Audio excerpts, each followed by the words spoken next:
यहां जो चुनाव है 10 तारीख को, ये सिर्फ सोमन गौड़ा वी पाटिल को एमएलए बनाने का चुनाव है। उनको तो जिताना ही है, भाजपा की सरकार बनानी है, परंतु ये चुनाव है कर्नाटक के भविष्य को बदलने का, कर्नाटक की जनता को मोदी जी के विकास के रास्ते पर ले जाने का। मित्रों, एक और पॉलिटिकल स्टेबिलिटी है, राजनीतिक स्थिरता केवल और केवल भारतीय जनता पार्टी दे सकती है। नया कर्नाटक का नारा, नए कर्नाटक का विश्वास और नए कर्नाटक का स्वप्न केवल मोदी जी ही पूरा कर सकते हैं। एक और मोदी जी की और बसवराज बोम्मई की डबल इंजन सरकार है, तो दूसरी ओर कांग्रेस की रिवर्स गियर सरकार है। ये कांग्रेस पार्टी वाले हैं ना, वो रिवर्स गियर में ही गाड़ी चलाते हैं। भाजपा वाले जो विकास कर कर जाते हैं, कांग्रेस वाले रिवर्स गियर कर कर वहीं के वहीं ला देते हैं। मैं आपको उदाहरण देना चाहता हूं। अभी अभी हमने आरक्षण के अंदर, रिजर्वेशन के अंदर बहुत बड़ा बदलाव किया। ये हमारे यत्नाल जी मेरे पीछे पड़ गए थे, मेरे घर पर आए कि अन्याय हो रहा है, मुस्लिम रिजर्वेशन क्यों? धर्म के आधार पर संविधान किसी को रिजर्वेशन की अनुमति नहीं देता है, मगर ये कांग्रेस पार्टी ने वोट बैंक के आधार पर वोट बैंक प्राप्त करने के लिए मुस्लिम रिजर्वेशन किया था। भारतीय जनता पार्टी की सरकार ने 4% मुस्लिम रिजर्वेशन को कैंसल कर कर लिंगायत, वोकलिगा, तलवारा परिवार और दलित समाज सबके आरक्षण में बढ़ोतरी की, बढ़ाया है। मुझे बताओ भाई, ये अच्छा किया या बुरा किया? जोर से बोलो, अच्छा किया या बुरा किया? ये रिजर्वेशन बढ़ा हुआ रहना चाहिए या नहीं रहना चाहिए? एक कांग्रेस के अध्यक्ष कहते हैं कि हमारी सरकार आएगी और सरकार आने के बाद फिर से मुस्लिम रिजर्वेशन दे देंगे और लिंगायत, वोकलिगा, एससी और एसटी का कम कर देंगे। ऐसा करना चाहिए भाई? जरा बोलो, करना चाहिए? करना चाहिए?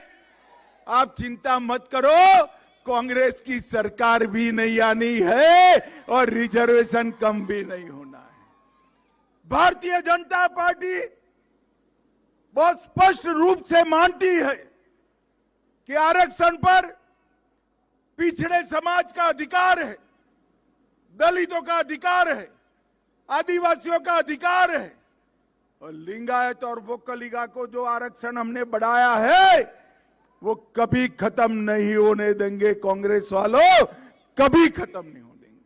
माताओं, भाइयों, बहनों, ये रिवर्स गियर सरकार है। हमने आरक्षण बढ़ाया है आपका, ये कह रहे हैं हम आरक्षण कम कर देंगे। हमने पीएफआई पर बैन लगाया। पूरे कर्नाटक के अंदर हिंसा का तांडव करते थे पॉपुलर फ्रंट वाले। भारतीय जनता पार्टी के नेता नरेंद्र मोदी जी ने इस पर बैन लगा दिया। मुझे बताओ भाई, बीजापुर वालों, बैन लगाया अच्छा किया या बुरा किया? जोर से बोलो, अच्छा किया या बुरा किया? ये सिद्धरामैया मुख्यमंत्री थे, उन्होंने सारे पीएफआई वालों को छोड़ दिया था। भारतीय जनता पार्टी की सरकार ने चुन चुन कर फिर से जेल में डालने का काम किया है। अब ये रिवर्स गियर की सरकार कहती है कि हम आएंगे तो पीएफआई पर से बैन हटा लेंगे। भाई, हटाना चाहिए बैन? हटाना चाहिए।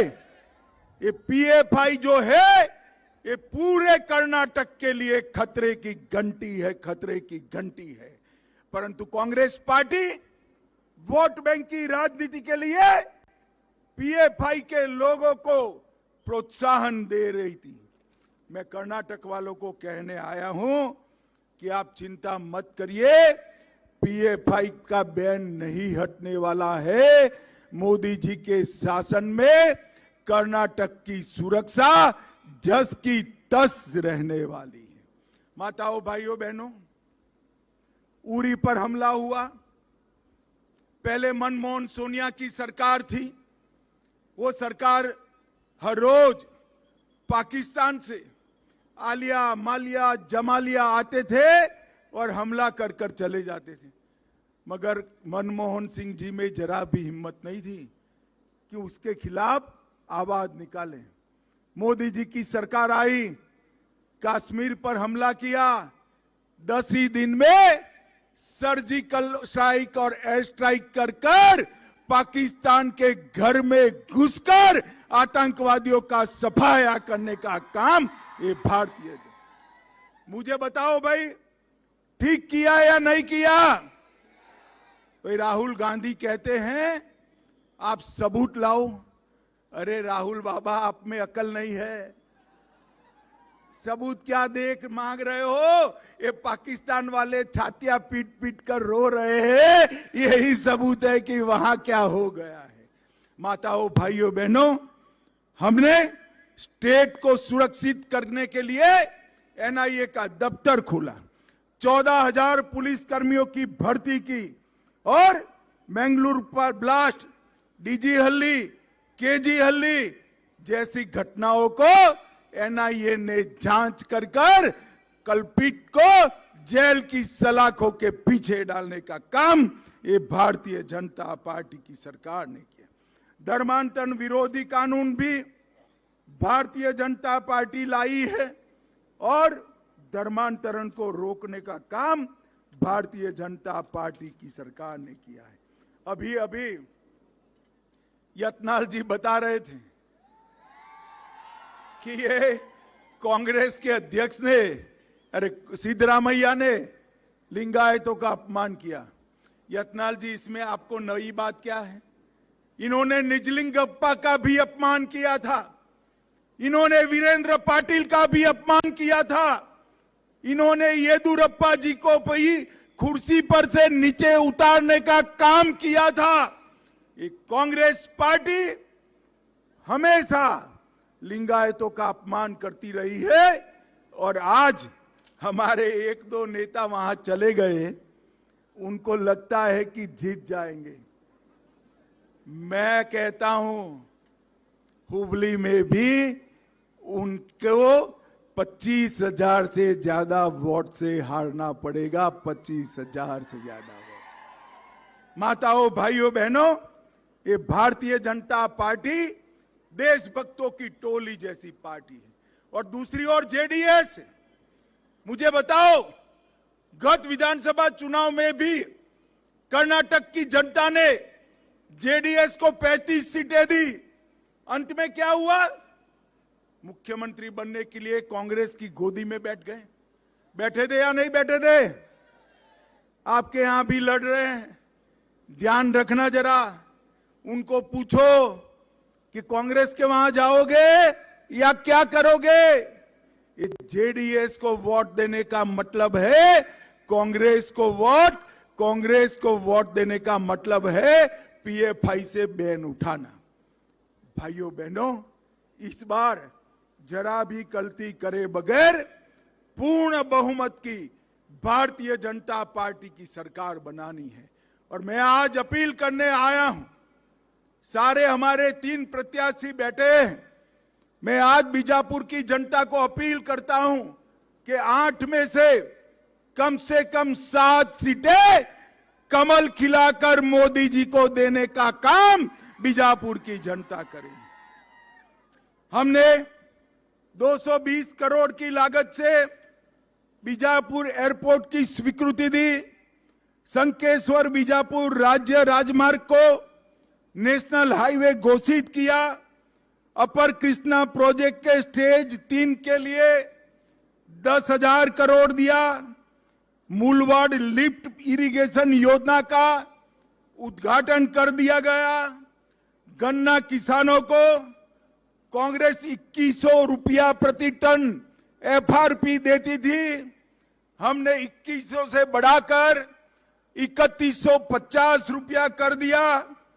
चूना और अंगूर के किसानों के लिए इंदी में लाइन बोर्ड और बीजापुर में अंगूर बोर्ड की स्थापना की। सूखा रोग की फसल के नुकसान के लिए किसानों को 10,000 रुपये का मुआवजा दिया। बीजापुर के तोरवी गांव में मेगा कोल्ड स्टोरेज प्लांट बनाया। बीजापुर के 9 स्थानों पर औद्योगिक क्लस्टर विकसित करने का काम किया। बीजापुर में 5 लाख रोजगार सृजित करने के लिए मेगा टेक्सटाइल पार्क स्थापित किया। बीजापुर में नया मेडिकल कॉलेज बनाया। हमारी सरकार ने लंबानी समाज को भूमि के अधिकार दिए और मोदी जी ने लंबाड़ी टांडा को राजस्व रेवेन्यू विलेज में परिवर्तित किया और 52,000 भूमि के कागजात लंबानी परिवार को देने का काम भारतीय जनता पार्टी ने किया। कांग्रेस वालों मैंने तो एक जिले का ही काम समझाया है। आप में अगर हिम्मत है तो आपकी सरकार ने क्या क्या किया था इसका हिसाब बीजापुर जिले की जनता के सामने रखे। उत्तर कर्नाटक के लिए, कित्तूर कर्नाटक के लिए कलसा बंडूरी परियोजना में 1000 करोड़, कित्तूर कर्नाटक विकास प्राधिकरण बनाया। कित्तूर कर्नाटक के लिए 5,701 करोड़ की सिंचाई योजनाएं चालू की।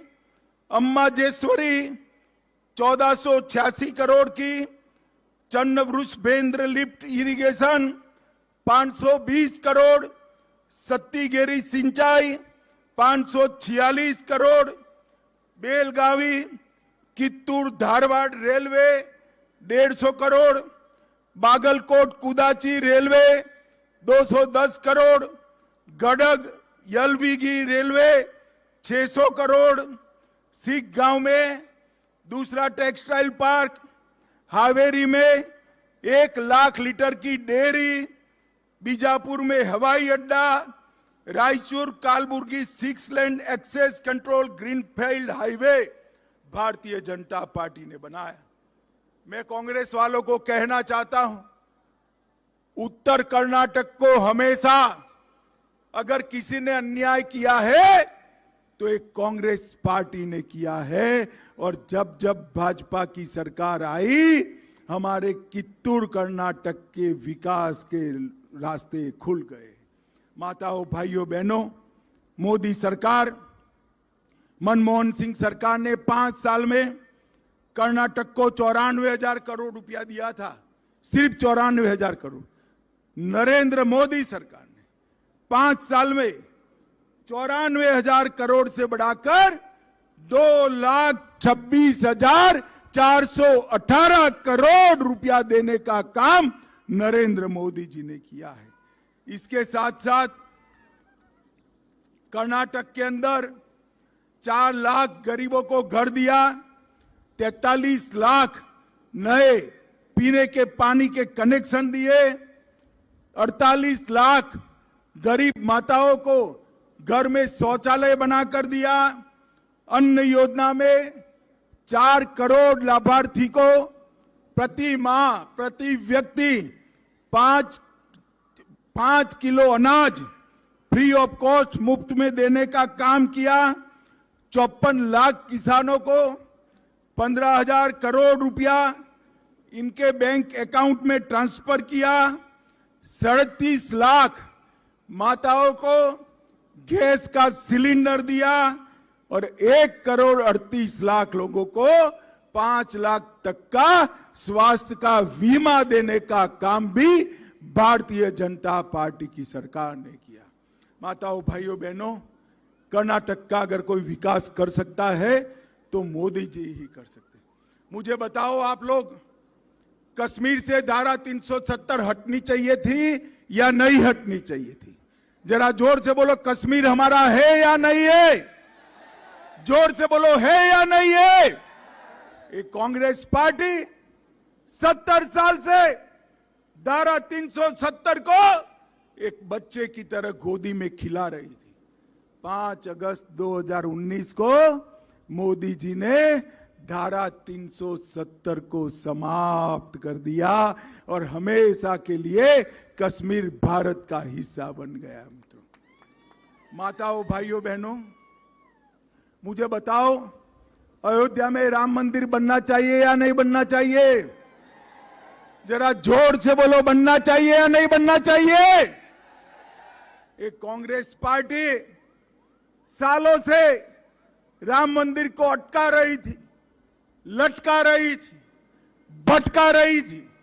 भारतीय जनता पार्टी की सरकार बनी, मोदी जी प्रधानमंत्री बने और एक सुबह वहां जाकर भूमि पूजन कर दिया और हमारे देखते देखते राम मंदिर बनने लगा। बीजापुर वालों, टिकट बुक कर कर रखना, कुछ ही महीनों में अयोध्या में भव्य श्री राम का मंदिर बनने वाला है। भव्य मंदिर। एक कांग्रेस पार्टी कभी भी हमारी सांस्कृतिक स्थानों का सम्मान नहीं कर सकती। भारतीय जनता पार्टी ने हमेशा से सांस्कृतिक पुनरुत्थान की बात की है और आगे पर भी करेंगे। मैं आज कर्नाटक की जनता को कहने आया हूं कि इस बार पूर्ण बहुमत की भाजपा सरकार बनाइए।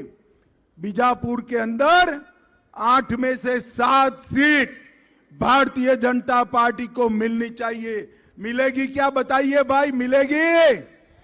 जोर से बोलो, मिलेगी? भाजपा सरकार बनाएंगे, कमल के निशान पर बटन दबाएंगे, मोदी जी के हाथ मजबूत करेंगे, 24 में फिर से मोदी जी को प्रधानमंत्री बनाएंगे। तो मेरे साथ दोनों हाथ उठाइए, उठाइए दोनों हाथ, अंत तक सभी लोग हाथ उठाए। मोदी जी को प्रधानमंत्री बनाने के संकल्प की मुट्ठी भींचिए और प्रचंड आवाज से बोलिए, भारत माता की, भारत माता की, भारत माता की, वंदे वंदे।